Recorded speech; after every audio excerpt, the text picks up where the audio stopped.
చాలామంది పేరెంట్స్ పిల్లల్లో cold, cough, viral fevers లాంటి ఇన్ఫెక్షన్స్ ఉన్నప్పుడు పెరుగన్నం పెడితే ఇన్ఫెక్షన్ పెరుగుతుందన్న ఉద్దేశంతో కంప్లీట్‌గా అవాయిడ్ చేస్తుంటారు. అయితే ఇప్పుడున్న కల్చర్‌లో చాలామంది పెరుగు బయట తోడుబెట్టేసి ఉంచితే పులుపు పెడుతుందనే ఉద్దేశంతో ఫ్రిడ్జ్‌లో పెట్టేసి తినడానికి ఒక గంట, 2 గంటల ముందు బయట పెట్టేసి టెంపరేచర్ నార్మల్ అయిన తర్వాత తీసుకుంటూ ఉంటారు. అలాంటి పెరుగైనా, కూల్‌గా ఉండే పెరుగైనా ఖచ్చితంగా బేబీకి ప్రాబ్లమే. ఇక్కడ సమస్య తీసుకొస్తుంది పెరుగు కాదు. ఆ కూల్‌గా ఉండడం వల్ల. ఒక పెరుగు ఒకటే కాదు. కూల్ డ్రింక్స్, ఐస్ క్రీమ్స్, కూల్‌గా ఉండే వాటర్ కానీ అవాయిడ్ చేయాల.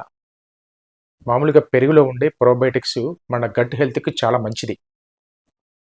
ఇది ఎప్పుడైతే మన పిల్లలు తింటారో, తిన్నప్పుడు ఈ గట్‌లో ఉండే ఇన్విజిబుల్ ఇన్‌ఫ్లమేషన్ క్లియర్ చేసేసిన తర్వాత, ఈ ప్రోబయోటిక్స్‌లో ఉండే నేచరు గట్ బ్యాక్టీరియాని ఇంప్రూవ్ చేస్తుంది.